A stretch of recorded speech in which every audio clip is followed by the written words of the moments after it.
महिला किसान दिवस मनाउण पहुंचियां मेरिया सारिया भैणां दे चरनां 'च सिजदा करके फतेह बुलाउणी आ। वाहिगुरू जी का खालसा वाहिगुरू जी की फतेह। शायद हुण मेरे जानकारी दी मैं कोई मुथाज नहीं रह गई, पर मैं भैन नूं दस्सिया सीगा भी मैं जदों दा ये सिੱਖੀ ਸਰੂਪ धारण किया 42 साल तो मैं औरत के हकों की लड़ाई लड़ रही हाँ। ऑल इंडिया गर्ल्स फेडरेशन की प्रेजिडेंट रही है, 4 साल जेल कट्टी है, गोलियां खाधियां ने ते 2 परिवारों के 5 जी शहीद होए ने मेरे। ते अजे भी महाराज की कृपा के नाल चढ़दी कला विच हाँ असीं। जे वो सानू गिण के गोलियां नहीं मारदा दुश्मन ते असीं भी गिण के लाशां नहीं चुकदे। सो मेरियां भैणां तुसीं वधाई दियां पात्र जे तुसीं अपने हकों की गल करन आईयां। मेरी बेटी गल कर रही सी अपने हकों की, अपने अंदर का दर्द शब्दों के विच बयान कर रही सी, तो मैनू याद आया कि एक 72 साल के बजुर्ग आदमी ने मैं ते वो दोवें असीं एक स्टेज ते इकट्ठे सी। उहदे बोलदियां बोलदियां उहदे मूँह दे विचों इह गल निकल गई भी औरत की मत जिहड़ी आ ओह गिट्टे पिछे हुंदी आ। तां मुड़ के उहने गल तां कर ली, फिर उहनूं समेटनी नहीं आ रही सी। उन्हें अपनी गल खत्म की ते मेरा उस तो बाद टाइम सीगा ते मैं पैंदी सटे बापू जी नूं कहा, मैं कहा बापू जी जे सच्ची मुच्ची मैं मन लवां भी औरत की मत गिट्टे पिछे ही हुंदी आ तां मैं तां गुत करदी नहीं, मेरी मत दस के जाओ कित्थे आ। जिस औरत ने तुहानूं जम्मिया, जिस औरत ने समाज सिरजिया, जिस औरत ने कुदरत दे कादर दी रज़ा दे विच रह के इस मर्द नूं जन्म दिता, उसे औरत नूं ए मर्द ये गल कह रहा है एदी मत गिट्टे पिछे है। ते जे फिर भी मैं मन लवां जे इस औरत दी मत गिट्टे पिछे ही है ते फिर जिहदी मत गिट्टे पिछे उन्हें मर्द नूं जन्म दिता है। ते उस बजुर्ग नूं कोई गल नहीं आई। जदों मैं खड़ के ओदी खबर लई ते मैं कहा जा तेरे तैनूं अज मैं गुरु दी हजूरी च गल कहनी है, तू कैंसर दे नाल मरेगा। और वो दुनिया ने देखा उन्होंने कैंसर होया और कैंसर की पीड़ा दे विच करा करा के मरिया और मैनू वाजा मारदा रहा भी बीबी दे दर्शन करा दो आखिरी वेले। सो इस करके भैणों साडी मानसिकता सदियां तो गुलाम कीती हुई सी, सदियां तो असी गुलाम सी। सानू बच्चे जम्मण वालियां मशीनां समझिया, सानू 4 दीवारी दे विच कैद करके रखिया, साडे हक्कां तो वांझे रखण वास्ते तरह तरह दे मानसिकता उत्ते बोझ पाए गए, जादूआं टूणियां दे ते अलामतां दे क्रिया कर्मां कांडां दे ते असीं उहनां दे विच दबियां होईयां अपने हक्कां तो असीं बेवाकफ रहीआं। अज तुसीं मैनूं खुशी है इस गल दी कि तुसीं अज इस मंच दे उत्ते इकट्ठियां हो के अपने हक्कां दी लड़ाई अपने पुत्रां ते अपने भरावां दे नाल बराबर मोढे नाल मोढा ढा के रोडां दे उत्ते सड़कां दे उत्ते चिक्कड़ ते चोभे 'च बैठियां जे।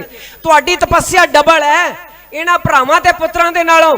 तुसीं इन्हां पुत्रां नूं भी जन्म दिता है, तुसीं इन्हां भरावां दे वास्ते भी अरदासां करदी हो, इन्हां दी भी सुख मनांदी हो, घर चुल्हे चौंके भी संभालदी हो, खेती भी करदियां जे। मैं भी एक किसान दी बेटी हां, मैं उस हर काम कीता है, ਉਹ हर काम हेठां तो लैके उपर तक जो मर्द के हिस्से आया कहते जी मर्द ही कर सकता है, चाहे वह तोपां ते टैंक क्यों ना हुण मेरे लिए चलाने कोई बहुते औखे नहीं गे। तो मैं एक चैलेंज करना चाहनी है स्टेज तो 26 तरीक नूं बड़े कोझे ढंग तरीके दे नाल ये मीडिया गोदी मीडिया जिहड़ा इहनूं तारपीडो करन दे विच लग्या होया और बहुत जोर लग्या होया भी किसी तरह मोर्चा खिलार दिता जाए। तो साडी ये ड्यूटी बनती है अज फिर भी असीं इस मोर्चे नूं जिड्डी वड्डी ताकत बन के इकट्ठा होया वर्ल्ड लैवल के उत्ते इंटरनैशनल पद्धर के उत्ते सब तो वड्डा मोर्चा साबित होया ते इहनूं असीं खिल्लर नहीं देना। कुछ मेरियां बेनतियां ने होर तां तुसीं बहुत गल्लां कर लोगीआं, तो मैं जिहड़ियां बेनतियां करनियां ने कुछ यूथ के प्रति भी मेरियां बेनतियां ने भी कोई यूथ दे विच साडियां धीआं होण जां साडे पुत्तर होण लाइव हो के कदी भी इहो जी कोई गल ना करो जिहड़ी साडे संघर्ष नूं इस मोर्चे नूं कमजोर करे। कदी ये अपने पैंतड़े नहीं दुश्मन नूं दसीदा हुंदा, अपने दा पेच नहीं दुश्मन नूं दसीदा हुंदा भी असीं कल की करन वाले हां। हाँ दुश्मन नूं आउण दिओ, 26 तरीक जथेबंदियां ने दित्ती होई है ते असीं उहदे वास्ते असीं यतनशील हां भी सरकार सानू किवें देखदी है ते असीं की करना है। असीं 26 तरीक नूं दसांगे सब तो मोहरे जे तुसी मैनू इजाजत दो तो पहला ट्रैक्टर मेरा होएगा उत्थे ते दुश्मन मेरे कल्ले कल्ले अंग दे उत्ते एक एक गोली निशाना बना के मारे ते मैं उन्नी देर तक खड़ी रहूंगी गुरु दी सिख जिन्नी देर तक इस शरीर दे विच साह चलदा रहा। ये सरकारां की समझ के रखिया, इन्हां सरकारां ने इन्हां दुश्मनां ने सानू की समझ के रखिया, किन्नी देर तक सानू दबा के रखणगे, किन्नी देर तक साडे हक्कां दे उत्ते काबज होके बैठे रहणगे। सानू बड़ा इन्हां ने हिंदू सिख दा पत्ता खेड़ के वरतिया, सानू हिंदू मुसलमान दा पत्ता खेड़ के सानू वंडिया, सानू धर्मां दे विच वंडिया, जात पात दे विच वंड के सानू उस कगार ते लिया के खड़ा कर दिता भी अज साडी रोजी ते रोटी दे उत्ते भी वो काबज हो गए। अज वो कारपोरेट घराणिਆਂ ਨੂੰ ਤੁਹਾਡੀ ਰੋਟੀ ਤੇ ਰੋਜੀ ਜਿਹੜੀ ਆ ਉਹਦੇ ਹੱਥ ਦੇ ਵਿੱਚ ਦੇਤੀ ਦੀ, ਤੁਹਾਨੂੰ ਉਹਦੇ ਤਰਸ ਦੇ ਉੱਤੇ ਜੂਣ ਲਈ ਮਜਬੂਰ ਕਰ ਦਿੱਤਾ ਇਸ ਸਰਕਾਰ ਨੇ। ਤਾਂ ਮੇਰੀਓ ਭੈਣੋ ਤੁਹਾਡਾ ਬਹੁਤ ਵੱਡਾ ਯੋਗਦਾਨ ਹੈ, ਤੁਸੀਂ ਇਸ ਸੰਸਾਰ ਨੂੰ ਸਿਰਜਣ ਵਾਲੀਆਂ ਜੇ, ਤੁਹਾਡੇ ਉੱਤੇ ਕੁਦਰਤ ਮਿਹਰਬਾਨ ਹੈ, ਤੁਹਾਡੀਆਂ ਅਰਦਾਸਾਂ ਸੁਣੀਆਂ ਜਾਂਦੀਆਂ ਨੇ। ਤੁਸੀਂ ਅਰਦਾਸ ਕਰੋ ਸੱਚੇ ਪਾਤਸ਼ਾਹ ਕਿਰਪਾ ਕਰਨ ਚੜ੍ਹਦੀ ਕਲਾ ਹੋਵੇ ਤੇ ਜਿੱਥੋਂ ਤੱਕ ਤੁਹਾਡੇ ਬਜ਼ੁਰਗ ਆਗੂ ਉਹਨਾਂ ਨੂੰ ਮੰਦਾ ਨਾ ਬੋਲੋ, ਜਿਹੜੇ ਵੀ ਅੱਗੇ ਲੱਗੇ ਹੋਏ ਨੇ ਉਹਨਾਂ ਨੂੰ ਕਹੋ ਤਗੜੇ ਹੋਵੋ, ਅਸੀਂ ਤੁਹਾਡੀ ਪਿੱਠ ਤੇ ਖੜੇ ਆਂ, ਅਸੀਂ ਤੁਹਾਡੇ ਨਾਲ ਆਂ, ਤੁਹਾਡੇ ਅੱਗੇ ਛਾਤੀਆਂ ਢਾ ਕੇ ਗੋਲੀਆਂ ਅਣਗਿਣਤ ਖਾਣ ਨੂੰ ਤਿਆਰ ਆਂ। पर तुसी पिछे मुड़ के ना वेखियो, पिछे सारे किसानी अंदोलन दा पूरी ताकत लगी हुई है और रोजी ते रोटी दा मसला है, नस्लां ते फसलां दा मसला है, साडी होंद दा मसला है। असी खत्म हो जाएंगे, पिछे मुड़ के नहीं देखना। गुरु साहब कहंदे गां को तरांग पिछा फेर ना वो हडड़ा, पिछे मुड़ के ना वेखियो। हुण तुसी लकीर खिंची है, तुसी डू और डाई, मरो जां करो, कुछ तां करो, करके मरना है। अगे जड़ी मौत जड़ी है चंगी है, पिछे कायरां दी मौत है, पिछे मुड़ के वेखोगे तो कायरां दी मौत है, गदारां दी मौत है। असी पिछे साडा कुछ नहीं हुण बचदा, असी अगे नूं जाना है। तो इस करके जेड़े आगू भी अगे जिम्मेवार लगे हुए ने उन्होंने मंदा नहीं बोलना, वो जिन्ना तुर सकदे तुरन दिओ। ते एक मैं तुहानूं शुगली जी गल कहण लगी भी जिथे वो रुक जाणगे उन्होंने मोढियां ते चुक लिओ, उन्हां दी यात्रा उत्थे तक पूरी कर दो जिथे साडा टारगेट है, जिथे साडा निशाना है।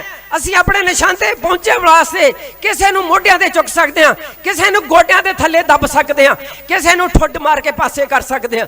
ਅਸੀਂ ਇਹ ਸਾਰੇ ਬੰਧਨ ਤੋੜ ਸਕਦੇ ਹਾਂ ਕਿਉਂਕਿ ਗੁਰੂ ਵੱਲ ਹੈ। ਜਿਸ ਮਨੁੱਖ ਦੇ ਗੁਰੂ ਵੱਲ ਹੋਵੇ, ਜਾਂ ਤੂੰ ਮੇਰੇ ਵੱਲ ਹੈ ਤਾਂ ਕਿਆ ਮੁਸ਼ੰਦਾ, ਤੂੰ ਸਭ ਕੁਝ ਮੈਨੂੰ ਸੌਂਪਿਆ ਕਿਆ ਜਾਂ ਤੇਰਾ ਬੰਦਾ। ਜਦੋਂ ਅਸੀਂ ਉਹਦੇ ਹੋ ਗਏ, ਸਰੈਂਡਰ ਕਰ ਦਿੱਤਾ, ਸਾਡੀ ਕਮਿਟਮੈਂਟ ਹੈ कि असी निश्चय करें अपनी जीत करो।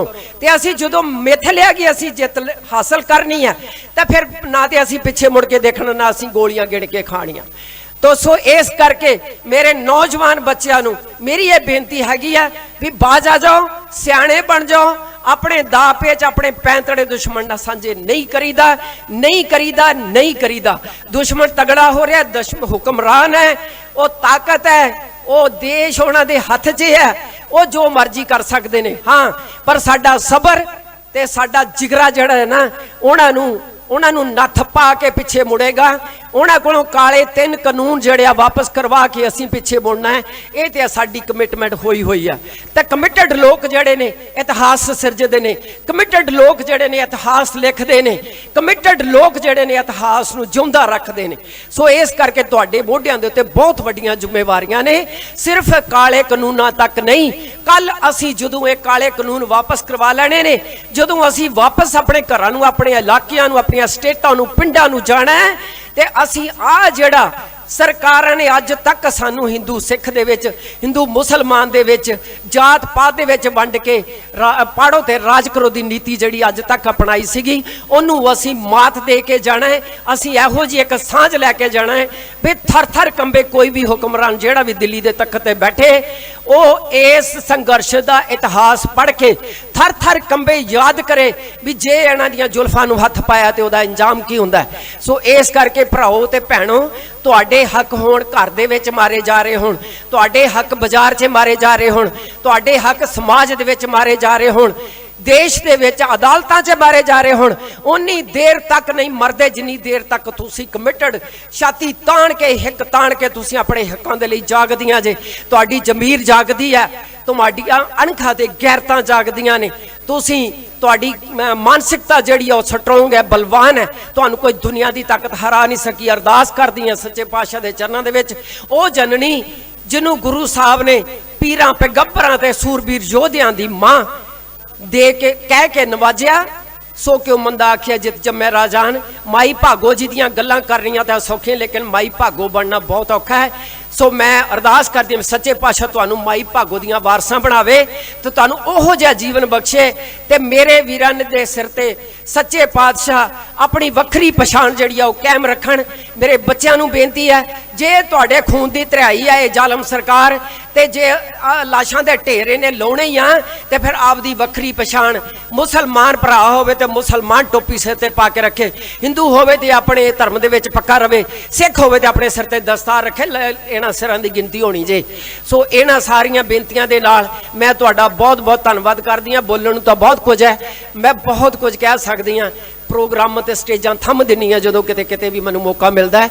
कदी मैनूं किसी ने कहा नहीं बस कर, अज भैणां दी मजबूरी भी हैगी आ, कोई गल नहीं। सो इस करके महिला किसान मोर्चा जिंदाबाद, महिला किसान मोर्चा जिंदाबाद, बोले सो निहाल। वाहेगुरु जी का खालसा, वाहेगुरु जी की फतेह।